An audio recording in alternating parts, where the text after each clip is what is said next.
Hello everyone, एक बार फिर से आपका अपने YouTube channel maths with channel में स्वागत है। दोस्तों, आज हम सीखने जा रहे हैं Maharashtra state board standard 9th का जो चैप्टर नंबर 6 है ज्योमेट्री का, सर्कल, उसका प्रैक्टिस सेट 6.1 का क्वेश्चन नंबर 4। इसके पहले के वीडियो में हमने क्वेश्चन नंबर 3 तक सॉल्व किया था। अगर आपने वो वीडियो नहीं देखा है तो मैं उसका लिंक जो है आपको डिस्क्रिप्शन में दे दूंगा, आप जाकर उसको देख सकते हो। तो चलिए बिना देरी करते हुए वीडियो को शुरू करते हैं। एक्सरसाइज का जो क्वेश्चन नंबर 4 दिया है वो है radius of a circle with centre O is 41 unit, length of a chord P Q is 80 unit, find the distance of the chord from the centre of a circle. ठीक है, अगर मैं आपको इसको डायग्राम के हेल्प से explain करूँ तो आपका एक सर्कल है। ठीक है, सर्कल का सेंटर क्या है? सेंटर ओ है, तो मैंने इसका सर्कल का सेंटर ओ ले लिया। अभी क्या बोल रहा है? Radius of a circle with centre O is 41 unit और length of a chord P Q, तो एक कॉर्ड है पी क्यू। ठीक है, मैंने कॉर्ड यहाँ पर ड्रॉ कर लिया, ये मेरा कॉर्ड का नाम क्या है? पी क्यू है। और रेडियस ऑफ अ सर्कल कितना है? रेडियस जो है वो क्या है आपका? 41 यूनिट है। ठीक है, तो ये आपका रेडियस ओ पी 41 है और कॉर्ड पी क्यू का लेंथ कितना है? 80 यूनिट है, मतलब ये पी क्यू का लेंथ कितना है? 80 यूनिट। ठीक है, और क्या बोला है? Find the distance of a cord from the centre of a circle, मतलब सर्कल के सेंटर से जो कॉर्ड का डिस्टेंस है वो आपको फाइंड आउट करना है। तो ये मैं एक परपेंडिकुलर ड्रॉ करता हूँ। ठीक है, अभी ये ओ पी क्यू है तो यहाँ पे मैं आर ले लेता हूँ। ठीक है, ये मेरा सर्कल के सेंटर से कॉर्ड का डिस्टेंस क्या हो गया? O R. मुझे इसी की वैल्यू क्या करनी है? फाइंड आउट करनी है। ठीक है, इसके पहले भी हमने ऐसे टाइप के क्वेश्चन को सॉल्व किया है इस फर्स्ट वाले वीडियो में। अगर अब इसमें कैसे करना है हमें देखिए। तो आपको जस्ट करना क्या होगा, जब आप इसको देखोगे ध्यान से तो राइट एंगल ट्रायंगल फॉर्म हो रहा है। यहाँ पर आपका हाइपोटेनस दिया है, राइट एंगल ट्रायंगल का हाइपोटेनस क्या है? ओपी है। और आपको ओ आर निकालना है। अगर आपको पी आर मिल जाता है तो आप पाइथागोरस थ्योरम अप्लाई करके ओ आर निकाल सकते हो। ठीक है, बट आपके पास पी आर नहीं दिया है, आपके पास पी क्यू दिया है। पी क्यू कितना है? 80 है, तो पी आर कितना हो जाएगा? हाफ हो जाएगा उसका। क्यों? क्योंकि जब भी हम सर्कल के सेंटर से कॉर्ड पर परपेंडिकुलर ड्रॉ करते हैं तो वो कॉर्ड को क्या करता है? टू इक्वल पार्ट में डिवाइड करता है। तो पी क्यू 80 है तो पी आर 40 हो जाएगा और आर क्यू भी क्या हो जाएगा? 40 हो जाएगा। तो हमें पी आर कितना मिलेगा? 40 मिलेगा। ठीक है, बट उसको हमें थ्योरम के हेल्प से सॉल्व करके बताना होगा। तो चलिए हम सॉल्व करते हैं। सॉल्यूशन में आप क्या लिखोगे? सॉल्यूशन में लिख दो O is the centre of a circle. ठीक है, O is the centre of circle, O हमारा सेंटर है। ठीक है, रेडियस ओपी, रेडियस ओपी कितना है आपका? 41 है, तो वो लिख दो radius O P is equal to 41 unit. ठीक है, रेडियस ओपी आपका कितना है? 41 यूनिट है। अब कॉर्ड पी क्यू कितना है? आपको 80 दिया है, तो कॉर्ड पी क्यू लिख दो। Chord P Q is equal to क्या दिया है? 80 यूनिट। ठीक है, आपको निकालना क्या है? ओ आर निकालना है। तो length of O R is equal to what? Question mark. ठीक है, अब सबसे पहले आप कौन सी प्रॉपर्टी यूज करोगे? आपको सबसे पहले पी आर निकालना होगा। तो पी आर के लिए हम जो थ्योरम 1 की प्रॉपर्टी है, थ्योरम 1 हमने पढ़ रखा है, उसकी प्रॉपर्टी को यूज करेंगे। ठीक है, तो ये जो लेंथ ऑफ पी आर होगा half of length of P Q होगा। ठीक है, तो लिखेंगे यहाँ पे क्या दिया है? O R. O R perpendicular है किस पर? कॉर्ड पी क्यू पर। ठीक है, तो यहाँ पे लिखो segment, since segment O R perpendicular to chord P Q. अगर वो परपेंडिकुलर है तो वो क्या करेगा? कॉर्ड को बाइसेक्ट करेगा। तो therefore length of P R is equal to कितना हो जाएगा? Half of total length. Total length क्या है आपका? पी क्यू है, तो टोटल लेंथ पी क्यू। यहाँ पर आपको रीजन देना है थ्योरम 1 का स्टेटमेंट। ठीक है, जो आपने थ्योरम 1 में पढ़ा है वो यहाँ पे क्या आएगा वो मैं आपको बता देता हूँ। आपको लिखना है a perpendicular drawn from the centre of a circle to its chord bisect the chord. जब भी आप सर्कल के सेंटर से परपेंडिकुलर ड्रॉ करते हो, कहाँ पर ड्रॉ करते हो? कॉर्ड पर ड्रॉ करते हो, तो वो कॉर्ड को क्या करता है? टू इक्वल पार्ट में डिवाइड करता है। ठीक है, इसीलिए हम ये फॉर्मूला लिख सकते हैं। अब आपको लेंथ ऑफ पी आर निकालना है, तो length of a P R is equal to half into total length P Q कितना दिया है? 80 दिया है, तो यहाँ पर 80 लिखोगे। तो 2 4 ज़ा 8, तो length of a P are आपको कितना मिल जाएगा? 40 यूनिट। ठीक है, तो length of a P are आपको जब 40 यूनिट मिल जाएगा तो आप राइट एंगल ट्रायंगल में क्या करोगे? पाइथागोरस की प्रॉपर्टी लगाओगे और आप ओ आर फाइंड आउट कर सकते हो। ठीक है, तो लिखना in triangle O R P, O R P, O R P. Angle R कितना है आपका 90 डिग्री है, तो angle R is equal to 90 degree लिखो। अब पाइथागोरस की प्रॉपर्टी लगा दो। पाइथागोरस की प्रॉपर्टी क्या बोलती है, hypotenuse square is equal to side one square plus side two square. तो हाइपोटेन्यूस क्या है, ओपी है, तो लिखो O P square is equal to O R square plus P R square. यहाँ पर क्या है लिखना है, बाय पाइथागोरस थ्योरम, पूरा लिखना आप बाय पाइथागोरस थ्योरम। अब वैल्यू पुट कर दो। ओपी की वैल्यू कितनी है आपके पास 41 है, तो 41 square is equal to O R. O R तो हमें फाइंड आउट करना है, तो ओ आर आपका एज इट इज रहेगा, ठीक है। O R square plus P R square. P R कितना है आपने फाइंड किया 40, ठीक है, तो 40 स्क्वायर। अब जब आप 41 का स्क्वायर लिखोगे तो 41 का स्क्वायर क्या होता है 1681 होता है, ठीक है। तो 1681 is equal to what, O R square plus 40 का स्क्वायर क्या होता है 1600, ठीक है। अब आगे सॉल्व करोगे तो 1681 और ये 1600 इस साइड आएगा तो क्या हो जाएगा माइनस हो जाएगा, तो 1600 is equal to what O R square, ठीक है। अब जब ये माइनस होगा तो आपको मिलेगा 81, 81 is equal to what O R square. Taking square root on both side आपको क्या मिलेगा 9 is equal to what O R, ठीक है। आपको मिल गया लेंथ, और यहाँ पर क्या लिखोगे टेकिंग स्क्वायर रूट, ठीक है। टेकिंग स्क्वायर रूट लिखना होगा, तो लेंथ ऑफ ओ आर कितना मिल गया 9 यूनिट। इस तरीके से आप क्वेश्चन को इजीली सॉल्व कर सकते हो, ठीक है। आई होप आपको समझ में आया होगा। आपकी एक्सरसाइज का जो क्वेश्चन नंबर 5 दिया है वो है centre of a two circle is O, मतलब दो सर्कल का जो सेंटर है वो क्या है सेम है, और वो क्या है ओ है। Chord A B of a bigger circle intersect the smaller circle in a point P and Q respectively, show that A P is equal to what B Q, ठीक है। तो पहले मैं आपको डायग्राम बता देता हूँ कि ये देखिए, ये आपका सर्कल है, ये स्मॉलर सर्कल ले लिया, एक और मैं ड्रॉ करता हूँ बिगर सर्कल, ठीक है। ये दोनों सर्कल का जो सेंटर है वो क्या है सेम है, सर्कल का सेंटर क्या है ओ है, ठीक है। तो ये सर्कल का सेंटर ओ हो गया, ठीक है। अब आपको क्या बोल रहा है chord A B of a bigger circle, मतलब कॉर्ड ए बी जो है वो बिगर सर्कल का है, ठीक है। तो ये मैं यहाँ पर ए पॉइंट ले लेता हूँ और यहाँ पर क्या करता हूँ बी ले लेता हूँ, ठीक है। और मैं एक कॉर्ड ड्रॉ कर देता हूँ। बिगर सर्कल का कॉर्ड क्या है ए बी है, ठीक है। Chord A B of a bigger circle intersect the smaller circle at a point P and Q. तो जब मैंने ये कॉर्ड ड्रॉ किया ए बी, तो ये स्मॉलर सर्कल को कहाँ पर इंटरसेक्ट कर रहा है eight a point P and Q. तो ये मेरा पॉइंट पी हो जाएगा और ये मेरा पॉइंट क्या हो जाएगा क्यू हो जाएगा, ठीक है। और अब आपको प्रूफ क्या करना है, show that A P is equal to B Q, मतलब ये जो वैल्यू है ये ए पी और ये जो बी क्यू है वो क्या है आपस में इक्वल है, ठीक है। ये हमें प्रूफ करना है। तो उसको सॉल्व कैसे करेंगे, पहले तो ध्यान से देखना कि यहाँ पे सर्कल का सेंटर जो है ओ है, ठीक है, और बिगर कॉर्ड आपका ए बी है, और वो स्मॉलर सर्कल को कहाँ पर इंटरसेक्ट कर रहा है eight a point P and Q. बस इतना ही आपको दिया है और आपको प्रूफ करना है कि A P is equal to B Q. तो मैं डायरेक्ट आपको जो गिवन है गिवन आप लिख देना कि O is a centre of a circle, ठीक है।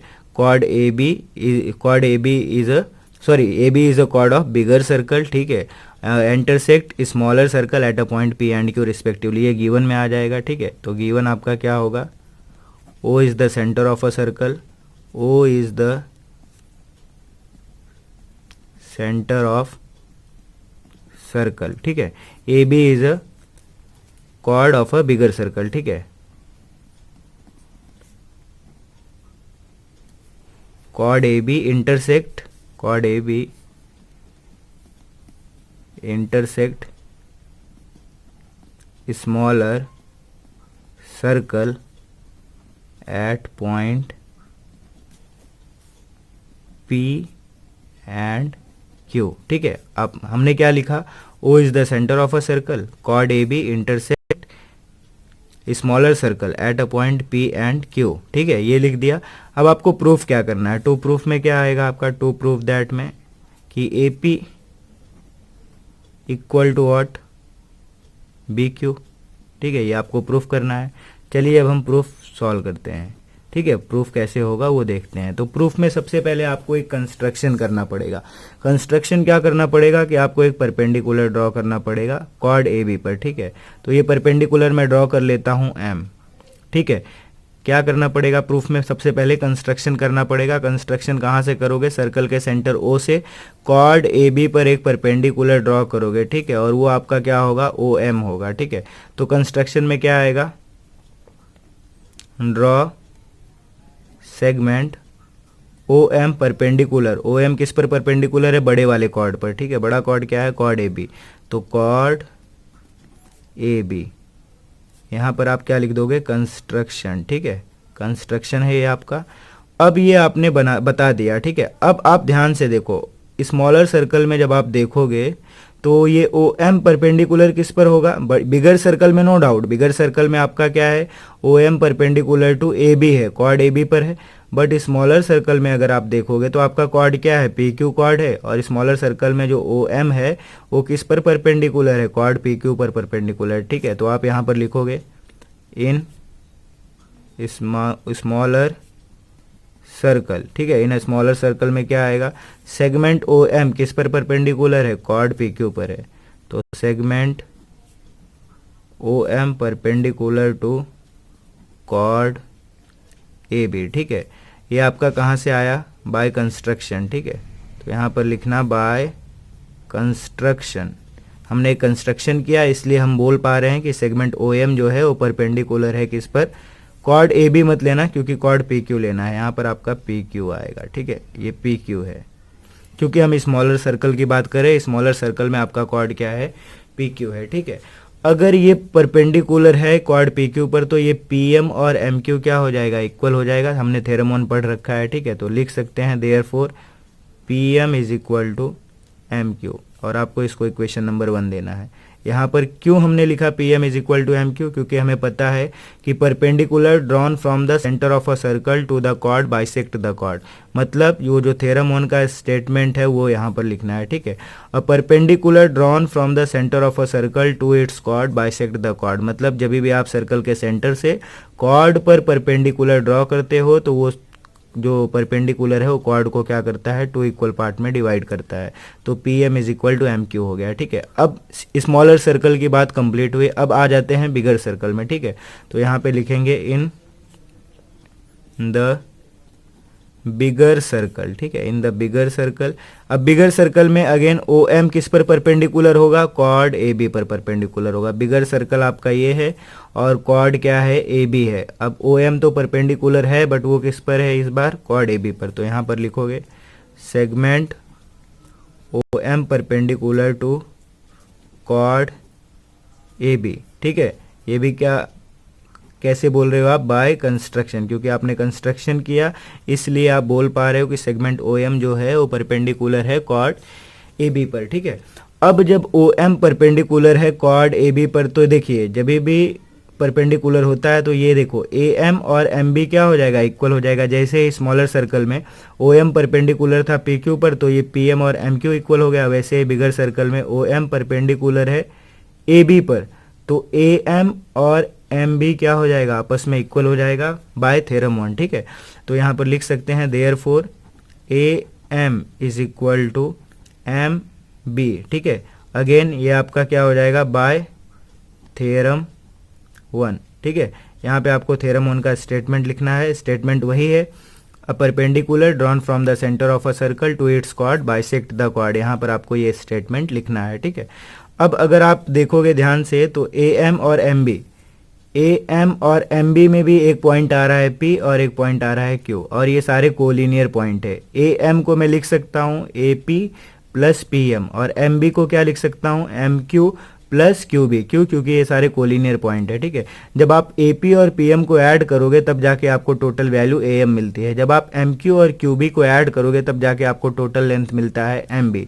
तो मैं यहाँ पर लिख सकता हूँ ए एम की प्लेस पर A P plus P M, A P plus P M किसके इक्वल होगा, एम बी है तो क्या होगा, M Q plus Q B, ठीक है। अब ये रीजन क्या होगा, आपने ऐसे क्यों लिखा, क्योंकि A dash P dash M था, कोलिनियर पॉइंट था, ठीक है, और दूसरा कौन सा था, M dash Q dash B था, तो M dash Q dash B, ठीक है, ये लिख दिया आपने।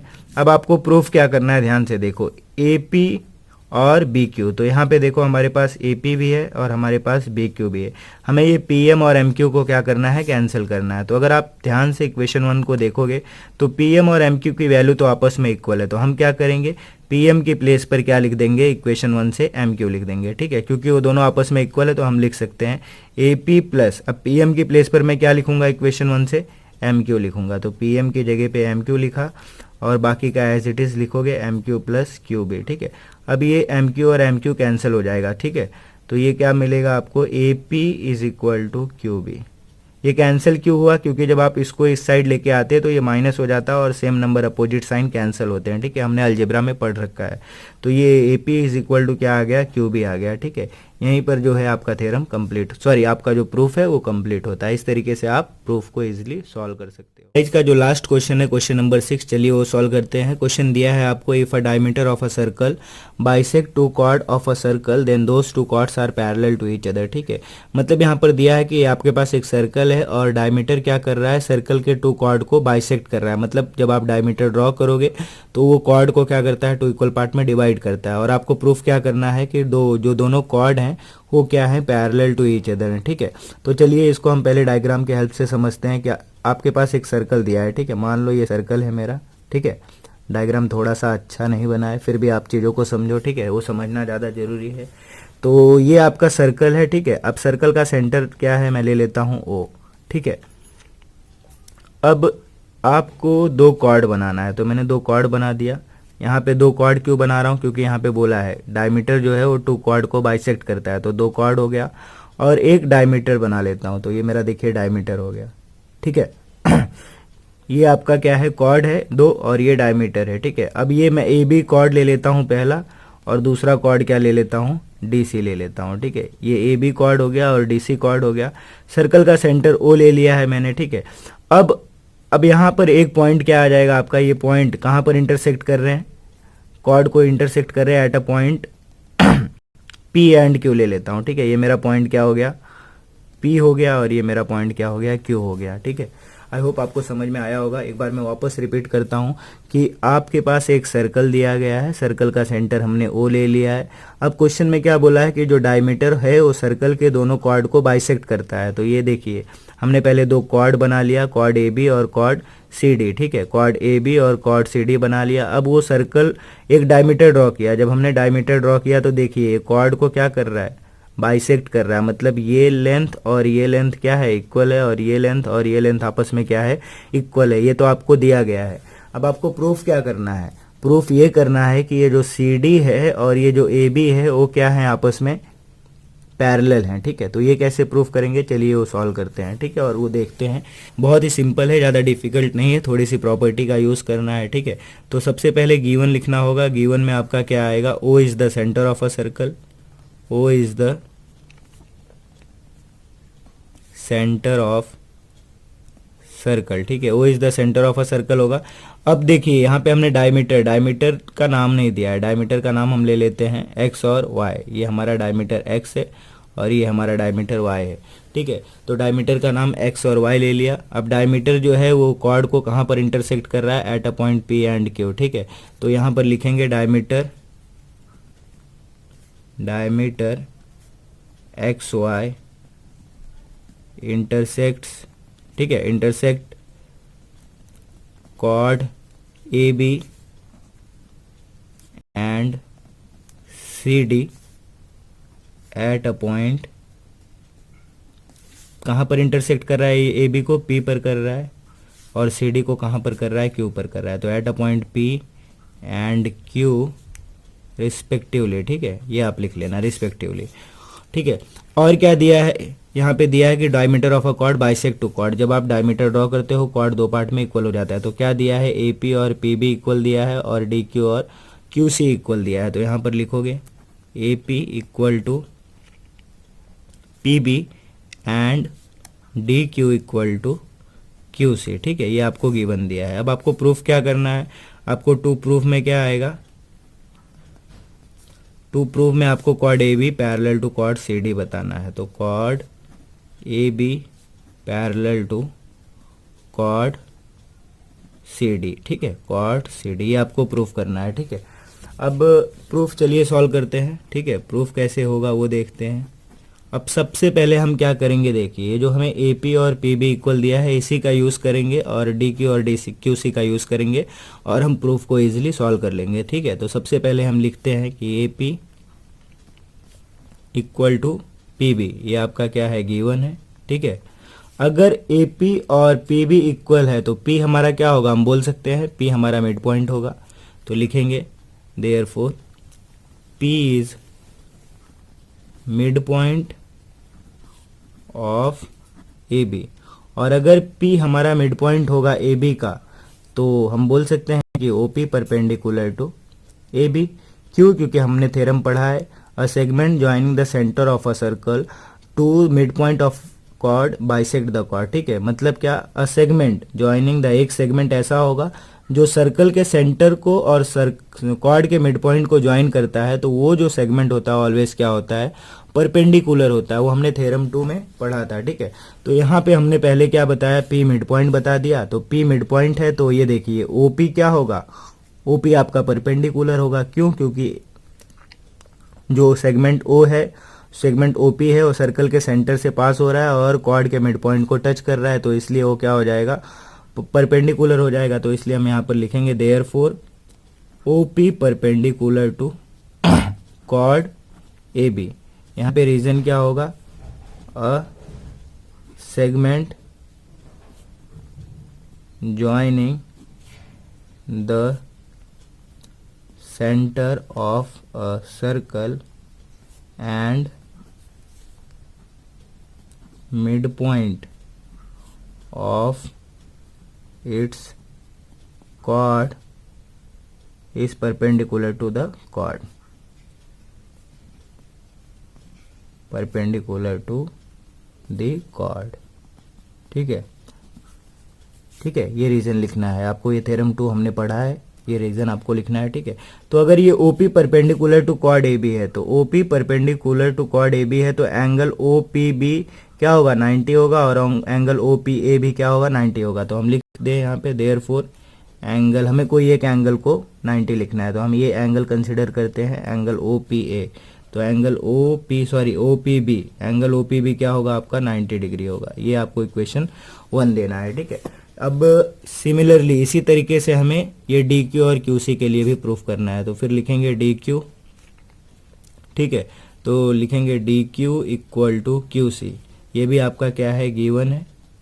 अब DQ और QC इक्वल है, DQ और QC इक्वल है तो Q क्या हो जाएगा, मिड पॉइंट हो जाएगा किसका, कॉर्ड DC का। तो लिखेंगे therefore Q is mid point of chord DC, ठीक है। अगर ये मिड पॉइंट है तो अगेन क्या होगा, परपेंडिकुलर होगा। OQ परपेंडिकुलर किस पर होगा, DC पर होगा। तो देयरफॉर एज इट इज करना है, ठीक है। तो देयरफॉर लिख सकते हैं OQ perpendicular to chord DC। Again जो ये हमने स्टेटमेंट लिखा है आपको वापस ये स्टेटमेंट एज इट इज लिखना है, ठीक है। क्यों, क्योंकि Q मिड पॉइंट है इसलिए वो परपेंडिकुलर होगा। अगर वो परपेंडिकुलर है तो यहाँ पर जो एंगल बनेगा वो 90 डिग्री होगा, ठीक है। तो ये 90 हमने बता दिया है, तो एंगल OQC भी कितना हो जाएगा, 90 डिग्री हो जाएगा। तो देयरफॉर एंगल OQC, ठीक है। तो देयरफॉर एंगल OQC कितना हो गया आपका, 90 डिग्री। तो यहाँ पर O है, Q है और C है, और ये हमारा क्या हो गया, 90 डिग्री हो गया। इसको इक्वेशन 2 लिख दो, ठीक है। अब from equation 1 and 2, from equation 1 and 2 इसको दोनों को ऐड कर देते हैं, एंगल OPB और OQC को ऐड कर देते हैं। तो क्या मिलेगा, देखिए angle OPB plus angle OQC is equal to, OPB भी आपका 90 डिग्री था और OQC भी आपका क्या था, 90 डिग्री था। तो ये क्या हो गया, angle OPB plus angle OQC कितना हो गया, 180 डिग्री हो गया, ठीक है। तो एंगल OPB और OQC आपका क्या हो गया, 180 डिग्री हो गया। अगर आप ध्यान से देखोगे तो ये दोनों जो हैं इंटीरियर एंगल दिख रहे हैं, ठीक है। ये दो पैरेलल लाइन है, ठीक है। अभी हमने प्रूफ नहीं किया है, बट अगर आप देखोगे तो ये दोनों लाइन के अंदर ये एंगल फॉर्म हो रहा है और ये इंटीरियर एंगल है। और ये दोनों एंगल को हमने क्या बताया है, 180 डिग्री बताया है। इसका जो सम है वो लीनियर पेयर बताया है, ठीक है। अब अगर आप देखोगे तो ये ओ पी बी को हम लिख सकते हैं क्यू पी बी, और ये ओ क्यू सी को लिख सकते हैं क्या, पी क्यू सी, क्योंकि ये सारे पॉइंट क्या है, कोलिनियर हैं। क्यू ओ पी आपका कोलिनियर पॉइंट है, ठीक है। तो यहाँ पर हम लिखेंगे ओ पी बी को क्या लिखेंगे, देखिए ओ पी बी को मैं क्या लिख सकता हूँ, बड़ा एंगल कंसिडर कर लूंगा, क्यू पी बी, तो लिखूंगा angle Q P B plus O Q C को क्या लिखूंगा, देखिए ओ क्यू सी को मैं लिख सकता हूँ पी क्यू सी, तो angle P Q C is equal to 180 degree. बड़ा एंगल मैंने कंसिडर किया, और ये क्यों कंसिडर किया, क्योंकि ये जो कोलिनियर पॉइंट है Q dash O dash P, इसलिए ये लिखा, ठीक है।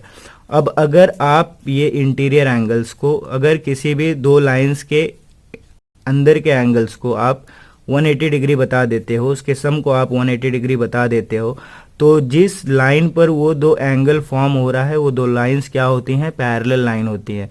कौन से टेस्ट से, बाय इंटीरियर एंगल टेस्ट से, ठीक है। तो अब आपने क्यू पी बी और पी क्यू सी, देखिए क्यू पी बी और पी क्यू सी को, ये दोनों एंगल को 180 डिग्री बता दिया है, तो इसलिए देयरफॉर लिख सकते हो आप कॉड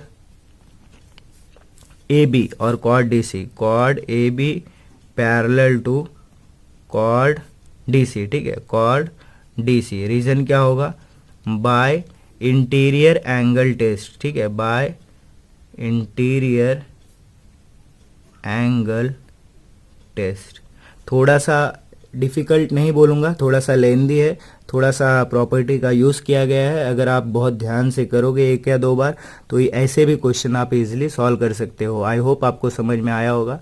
अगर आपको हमारी वीडियो अच्छी लगी तो आप हमारे चैनल को सब्सक्राइब करिए, हमारी वीडियो को ज़्यादा से ज़्यादा लोगों तक शेयर